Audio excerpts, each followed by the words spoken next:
Welcome to the Travel Squad podcast, where adventure meets inspiration. We're your hosts. I'm Brittany. I'm Kim. And I'm Jamal. Together we explore international destinations, hike epic national parks, and share unforgettable travel experiences with you, one passport stamp at a time. Our mission is to inspire you to travel by showing you how you can make it work no matter your budget, schedule, or experience level. We bring you along so that you can laugh, get excited, and start planning your own trip. So grab your ticket and your passport. And don't forget your travel insurance. And get ready to embark on a new adventure with us around the globe. Hey Squaddies, Travel Squad Podcast is back with Just the Tip, our Friday mini episode series where we give you quick travel stories, hacks, and recommendations to set you off into the weekend right. Today we're diving into the 2-day, 1-night, overnight jungle trek that we did in northern Thailand. We briefly talked about this trek in our Chiang Mai episode, but we wanted to do a deep dive into the trek to give you Squaddies more details. And today you have just me, Jamal, and Brittany with you talking about this experience. So when we were planning our Thailand trip, we knew that we wanted to do this jungle trek when we were in Chiang Mai. We used a company called Chang Mai Trekking with Pirun, which we had heard about from our neighbor Lisa, who took a very similar trip to Thailand a couple years back, but did a jungle trek with this company. So this company offers 3-day, 2-night, 2-day, 1-night, or day trip options. And I was like, I think we'll pick the middle option because I did want to do an overnight village experience, but 3 days, 2 nights was a little bit too long for my comfort. And we didn't want to have large backpacking backpacks. We wanted to be able to fit everything we needed for this into just a normal size day bag. So that's what we decided to do, the 2-day, 1-night. And when we had our dates settled, once we knew our flights to Thailand, figured out our itinerary of everything else we were doing in different cities and when we were going to be in Chiang Mai, we immediately booked this through the company's website. They will then send you an email letting you know that you have to make an initial deposit of 1,000 Thai baht, which is equivalent to about $30. And then, of course, when you arrive in Thailand, more particularly Chiang Mai, a couple days before your trek is when you need to go to their office to actually pay it. But as soon as we made reservations, we got the invoice sent to us saying, hey, go ahead and pay that 1,000, which you have to do via PayPal. So we did that, and then you start looking into the supplies that you need for this trek prior to you going to Thailand. So we needed a backpack. We do have backpacks, but I wanted a really lightweight one, and I found a backpack that actually folds into itself, and it's like a packable backpack, and it's very lightweight. And I got this in advance so that we could make sure to do a mock pack before we left for a trip to make sure everything fits. You also are recommended to bring a sleeping bag. We did not bring a sleeping bag because of space, but if you did bring one, it would be more comfortable, a little bit warmer, but they do provide you with linens and some blankets and a pillow. You also want to bring hiking shoes, and it makes sense because, you're going hiking. Most people that were on our tour, Brittany included, did not bring hiking shoes. They just brought tennis shoes, but I was like, I'm bringing my hiking shoes. I feel like I'm really going to need it, and it came in handy having them because you are going over some steep and loose terrain and gives you a lot better grip than just normal tennis shoes. It also recommends you pack things like a jacket or sweater, sandals, hat, toiletries. I would recommend packing baby wipes and toilet paper. And if you're a female, maybe even a shiwi, a quick dry towel. Of course, you're going to want a bathing suit, flashlight, and insect repellent. And we're going to get to exactly what we did and what this hike included. That way you're going to see, hey, why are we listing, sandals, a towel, bathing suit, etc. Because it's not just a jungle hike. We did activities in between that, of course, are conducive for you to be able to have these items and make it a lot more pleasurable and enjoyable experience for you. This episode is brought to you by State Farm. From your morning podcast to your afternoon playlist, State Farm knows you personalize your entire day, and that's why State Farm helps you personalize your insurance with the State Farm Personal Price Plan. It offers coverage options that help protect what you care about most at an affordable price just for you. Like a good neighbor, State Farm is there. Prices vary by state. Options selected by customer. Availability and eligibility may vary. Every cup of Nespresso coffee is an invitation to transform your morning routine into a ritual you can treasure each and every day. Using the Virtuo Pop, a simple touch of the button freshly brews bold aromas and a rich, velvety crema layer for delicious cafe-quality coffee at home. Whether you enjoy your coffee hot or over ice, every sip, every morning is unforgettable. Nothing tastes like Nespresso coffee. Visit Nespresso.com or our app to explore our full range of easy-to-use machines and coffees not found anywhere else. I think I just won my taxes. Yeah? I just switched to H&R Block in about 1 minute. All I had to do was drag and drop last year's return into H&R Block, and bam, my information is automatically there. So I don't have to go digging around for all my old papers to switch? Nope. Sounds like we just leveled up our tax game. Switching to H&R Block is easy. Just drag and drop your last return. It's better with Block. So leading up to the trip, we got emails that we needed to pay the rest of our balance in cash in person. So when we actually got to Chiang Mai, we went and paid our balance and we got a little briefing. He showed us pictures of the village that we would be in, gave us an idea of what to expect. So you can either pick a private tour, so it's just you and your group, or you can join a group tour. And the pricing for that differs based on how many people are in your group. And the more people there are, the cheaper it is.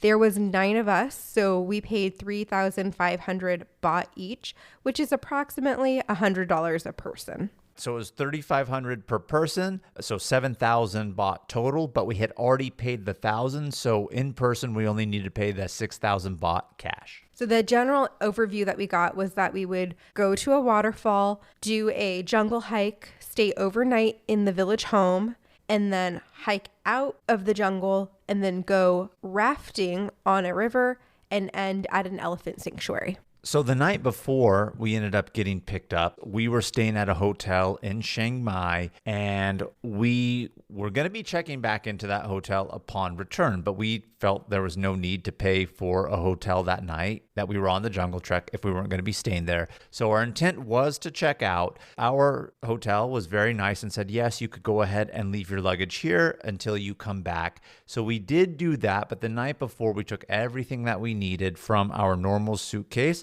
and put it into our hiking backpack. So our swimsuit, sandals, towel, change of clothes, toiletries, etc. We all packed in to our hiking backpack the night before. That way we were ready.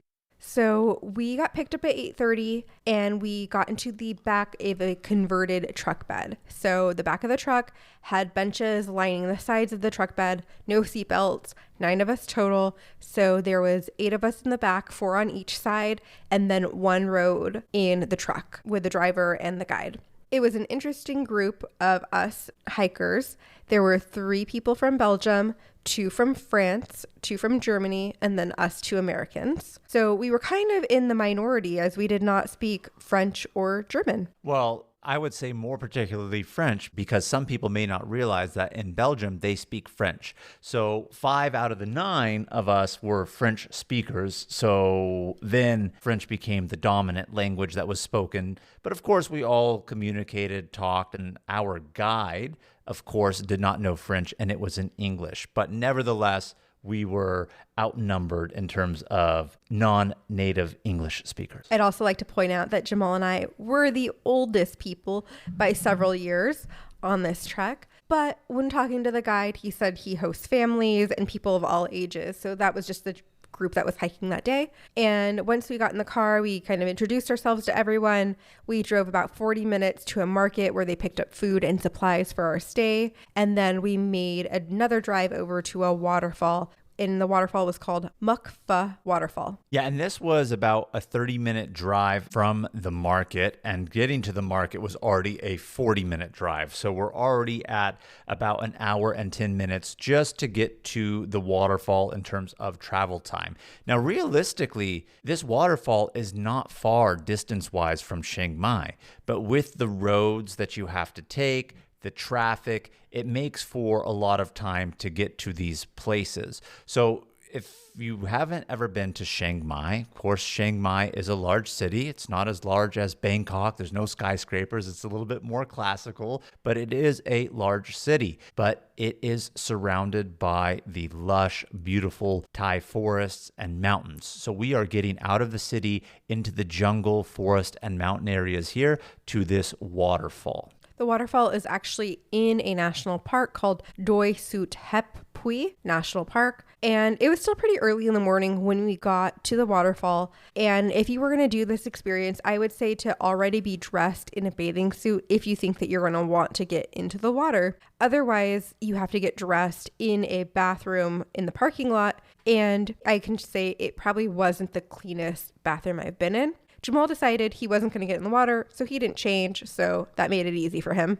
I wasn't planning on getting in the water and swimming. It's a beautiful waterfall. The water and river and creek where it flows into is relatively shallow, so I'm not going to just sit, cross-legged and not even be up to my knees and change into a swimsuit. So I said, you know what? I'm not even going to deal with the hassle. I'm just going to enjoy the beautiful scenery. It was still early in the day, not incredibly too hot at that point in time, so I didn't feel the need to get wet, and I'm really glad that I didn't. But yes, if you are planning on getting into the water, I highly agree with you, Brittany. You should already be in your swimsuit. That way, if you're a girl, just take off whatever clothing you're wearing on top, have that swimsuit underneath. If you're a guy, just have your swimsuit under your pants, shorts, whatever it is that you're wearing, and all you need to do is take off your shirt and you're good to go. No one in our group got in the water, but there were people there that were in the water. So it was definitely something you could do if you wanted to.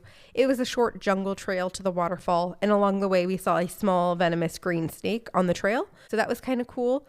I wore my hiking sandals, my Tevas. Oh my gosh, I love these things. They work for every nature activity I do. So wore them, and which was helpful for the water crossing, of course, because Jamal was wearing regular shoes. So that was nice. Yeah, you were just able to wear your Tevas and go into the water. I wanted to get into the water, at least, to get closer to the waterfall. So I did take off my hiking boots, my wool socks, and put them back on afterwards. So a little bit of an inconvenience that way, but not too big of a burden because, like I mentioned earlier, having the hiking shoes, especially when we start getting to the hike, were a lot better than just Tevas or tennis shoes.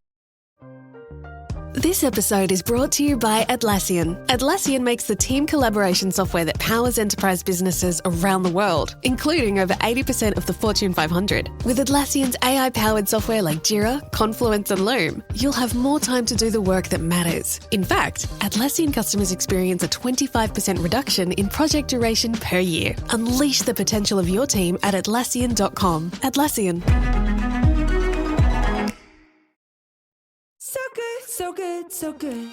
New markdowns up to 70% off are at Nordstrom Rack stores now. Fresh kicks, spring tops, new dresses. There's always a score. I mean, the denim section is unreal. Why do I rack? All the dresses. I always find something amazing. Head to your Nordstrom Rack store to find can't-miss deals on all the spring things. Great brands, great prices. That's why you rack. Hi, this is Javon, your Blinds.com design consultant. Oh, wow. A real person. Yep. I'm here to help with everything from selecting the perfect window treatments to... Well, I've got a complicated project. No problem. I can even help schedule a professional measure and install. We can also send you samples fast and free. I just might have to do more. Whatever you need. So the first room we're looking at is for... Shop Blinds.com now and save up to 45% site-wide. Blinds.com. Rules and restrictions may apply. So then after the waterfall, we drove an hour and a half of really windy roads. If you are someone that gets car sick, motion sick, this is where you need to be prepared. I had to sit on the edge and I actually had to ask Jamal to switch me seats so that I could look out the back and at the horizon because I was starting to feel a bit car sick. Didn't get sick though. Then we stopped for lunch at a place along the river. We had fried rice topped with an egg and then a fruit plate. And on our way out here, the toilet was a squat toilet, so just keep that in mind. Then when we were done with lunch, we had a little bit more of a drive to get to the point where we actually started the hike.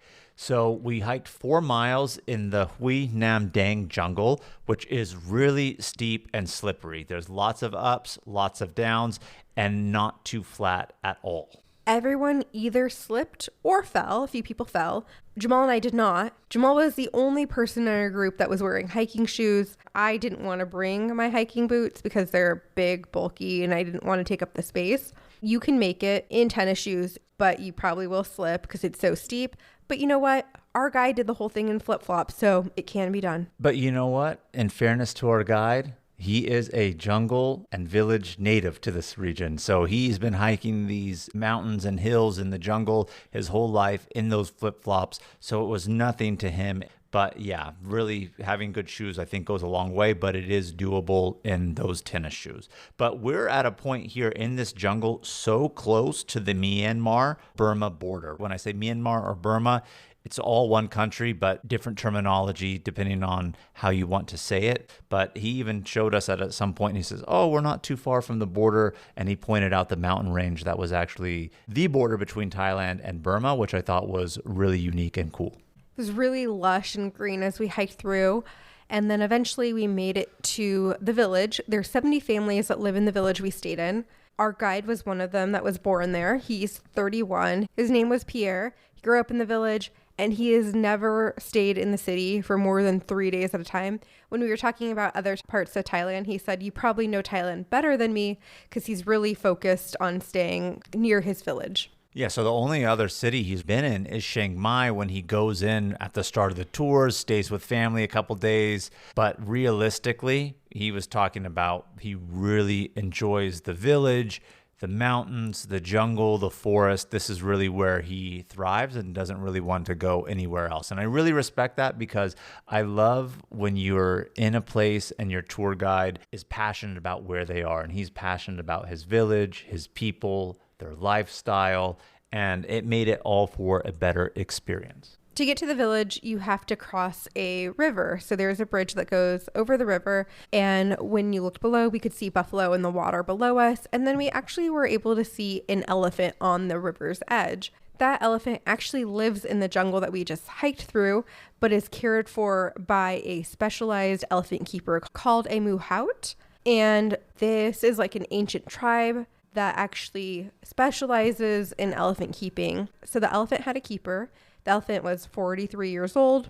We had the opportunity to feed her bananas and sugarcane and watch her eat her food. And then when we were done with that, he took her back and walked her back to the jungle for the night. Yeah, because keep in mind, this is a wild elephant, but of course, civilization and nature collide. So this wild elephant comes into the village and surrounding areas. It's been doing it its entire life. The man who is taking care of it, not our tour guide, the elephant keeper, who is a muhaut, is making sure that it gets back into nature. So we were able to spend a lot of time with it, observe it, which I thought was really fun. Yeah, watching elephants eat is so interesting. The dexterity that they have with their trunk is amazing. When she was eating her bananas, I mean, she could pick them up individually and then she could drop the ones that she doesn't want to eat onto the ground. When they tried to feed her the ones that she dropped on the ground, she would drop them again, like she knew she didn't like those ones. Watching her crush the sugarcane and get the extra layers off to get to the core that she wanted to eat was just fascinating. I could watch an elephant eat for hours. I really could. It was actually sad when she finally had to leave and there was no more food to feed her. But what I thought was really interesting too is if you picked up a bunch of bananas, because of course they let us feed her, you could put it direct in her mouth or she would grab it with her trunk out of your hand. But let's say you had a bunch of bananas and then she grabbed the bunch out of your hand and then you still kept one banana behind. She was really at you with her trunk, hammering you. Hey, give me that banana. Give me that banana. Like she knew it was still in your hand, ready to go for her. And this was a truly humbling experience because I know there's a lot of controversy around animals and interactions with humans like this. But keep in mind, this truly is a wild elephant that roams its way into the village and comes back and forth. So it is acclimated to humans, but it is as wild as possible and can be when nature and civilization collide. So we were actually supposed to do elephants the next day at an elephant sanctuary, but our guide said, well, since we're seeing this elephant today, we're going to do this instead. We didn't originally catch that, but our other tour mates did, and it came out later that evening. Jamal felt like we had a little bait and switch. I did, because I thought to myself, hey, we arrived in the village and an elephant happens to be here. Here's a bonus experience. I thought the next day when we were supposed to go to the elephant sanctuary, I don't know why seeing the elephant the day before was going to affect that. So I was kind of a little bit bummed out about the situation, because going to the elephant sanctuary was going to be a whole experience. We were going to raft down the river on bamboo rafts, and then you arrive at the sanctuary along the shores and the elephants are there. So I had this whole image in my head, an idea of what we were going to experience, and it got taken away.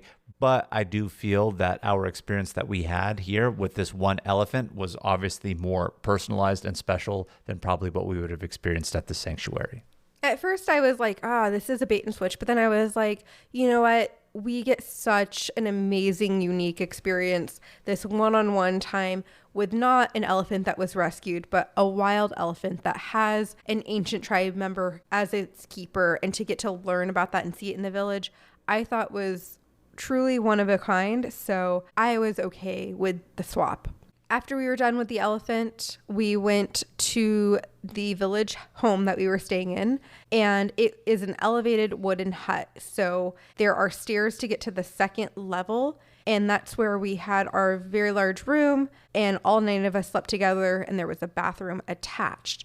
Underneath the level that we were staying in is an open aired space where there were tables and a bathroom area and a sink area. So even though it's 2 stories, the whole 2 stories isn't enclosed. It's that second level that's enclosed for us to stay in.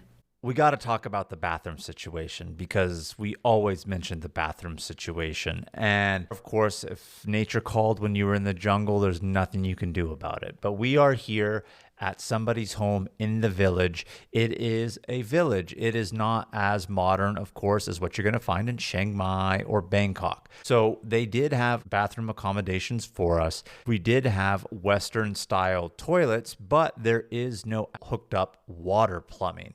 So there is water, but the toilet is not plumbed for it. So you have to take water from a bucket, put it into the toilet, and use that as the way to actually flush it versus just a flush lever on it. So kind of a unique experience that way. If you didn't want to use that toilet, then there was a traditional squat toilet for you as well. So do keep that in mind. When you're out here, it's not like you're in the big city.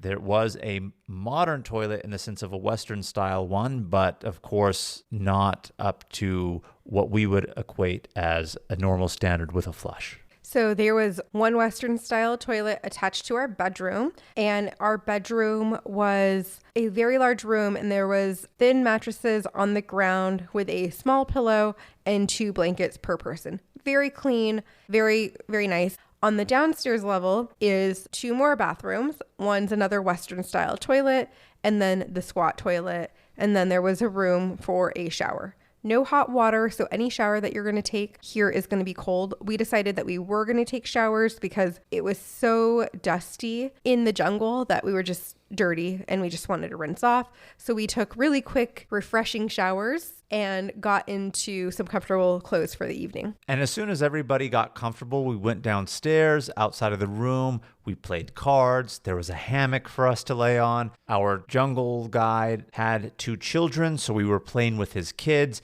And we were all just socializing as a group, waiting for dinner because, of course, dinner in the village is included. So we had a nice home-cooked meal ready to go for us. Yes, we had spring rolls, fried chicken. It was so good. Curry, stir-fry vegetables, and then we ended with fruit for dessert. Really nice meal that they home cooked for us, our guide, his wife, while we played with their 2 kids.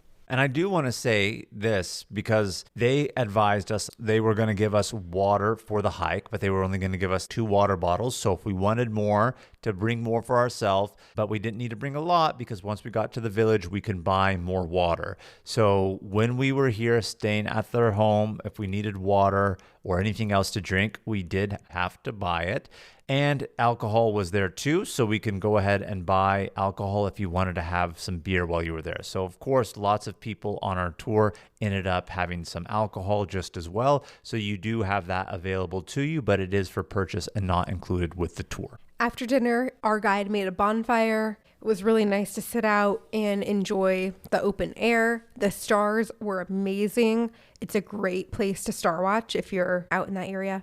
The stars were just incredible. I feel like I've only seen stars that bright and clear a handful of times in my life, no more than 3 or 4.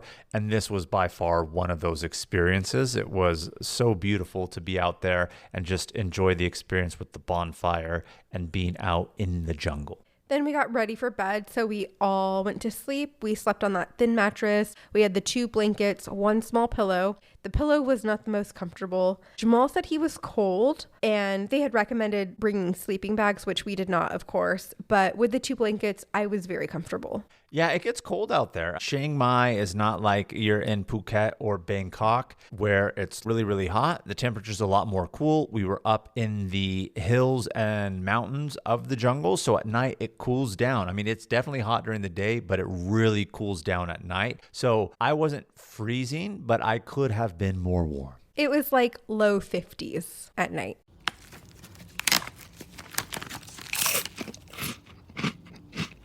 Uh-oh. The last cookie. You can get a new box of cookies in as fast as an hour with Walmart Express Delivery. Are you my guilty self-conscience? No, I'm the voice offering you promo code EXPRESS for free delivery on your first order. Hey, who ate my cookies? You mean, these cookies? Order now. Welcome to your Walmart. Promotion valid for first express delivery order. $50 minimum subject to availability. Restrictions apply. Look around. You can find cars like these on AutoTrader. Like that car riding your tail. Or if you're tailgating right now, all those cars doubling as kitchens and living rooms are on AutoTrader too. Are you working out and listening to this ad at the same time? Well, multitasking pro, cars like the ones in the gym parking lot are for sale on AutoTrader. New cars, used cars, electric cars, maybe even flying cars. Okay, no flying cars, but as soon as they get invented, they'll be on AutoTrader. Just you wait. AutoTrader. Whether it's a movie night or just midday, Skinny Pop is a salty snack that keeps on giving. Made with just 3 simple ingredients for an irresistibly delicious taste and a large serving size that lasts. Deliciously popped, perfectly salted. Skinny Pop, popular for a reason. Shop Skinny Pop now. So that was our overnight experience. The next day was day 2 of our trek. We woke up around 6:37 in the morning, and we were told that we were going to be leaving at around 9. People woke up later than that, but that was just the time Jamal and I woke up naturally. I lounged in the hammock for a little bit. It was really pretty when we woke up. It was foggy, kind of misty, eerie, cool. So I was in my sweats, a beanie, just hanging out in the hammock. It was really nice, slow morning. It was a beautiful, slow morning while Brittany was lounging in the hammock. Our guide, while his wife was prepping breakfast for everybody, asked me, am I ready for some coffee? And I was. So we brought out hot water if you wanted tea, as well as coffee. So I started just enjoying my coffee, waking up, enjoying that warmth with the kind of cool, eerie fog that Brittany was describing while we were waiting on breakfast. And when breakfast came, it did not disappoint. They made French toast, regular toast. We had eggs, fruit, and of course the coffee and tea that I mentioned. Very simple, but also very good and very satisfying and really nourishing to start our day because we were going to be hiking some more leading on to that river raft. Yeah, so we hiked through the village again. We learned a little bit about the village, passed properties with livestock. We even passed a church in the area. And then we were told prior to leaving that we should put our bathing suit on beneath our hiking clothing because we were going to do a raft along the river. So first we had a 2-hour jungle trek. Again, it's really steep. We did a different path than we did the day before. Part of our trek was actually along the river itself that we were going to be getting on as well. Yeah, so as soon as we were done doing our hike, coming along the shores of the river, we got to the point where we got on our bamboo rafts. Now, these bamboo rafts are handmade rafts by the locals. They're tying them together the traditional way with whatever leaves and vines are available from the forest. And we sailed down this nice, calm river for about 2 hours. Some of it was shaded, some of it not, depending on where you're positioned as you're meandering down. But this was a really enjoyable experience. As calm as the river was, there were certain points too where we came across some rapids and you would get splashed up with some water. And it wasn't any crazy rapids. I wouldn't call it whitewater rafting, but the rapids were definitely high enough that you would get splashed and give you a nice little cool down every now and then from when you were being hit by the sun. When it was really nice and calm on the water, we had opportunities to stand up if we wanted to on the raft, or even try to steer the raft. We did not do that, but we were on the raft with the 2 German men, and one of them did steer the raft, so they had that opportunity. After about 2 hours of rafting, we did stop for lunch. It was near the first spot we had stopped along the river when we had started our trek, but this time it was at a different restaurant that actually had showers for us so that we could shower before we had our meal and get changed. And then we had pad thai, french fries, and a fruit plate, which might sound like a weird combination, but it was so good. It was really good, and especially after all that hiking and being on the water, it was really, really delicious and enjoyable.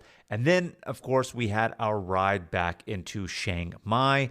As soon as we got close to the city center on the outskirts, they gave us the option, if we wanted to go to a butterfly farm as well as orchid garden. It was called the Bai Orchid Butterfly Farm. So everybody elected to do this and thought that it would be fun. So it was just a quick 30-minute stop. So this wasn't on the itinerary originally, but I have no doubt that they probably ask everybody if they want to do this, if time allows for it to make the stop. But I couldn't say one way or the other, but I really feel like they probably do.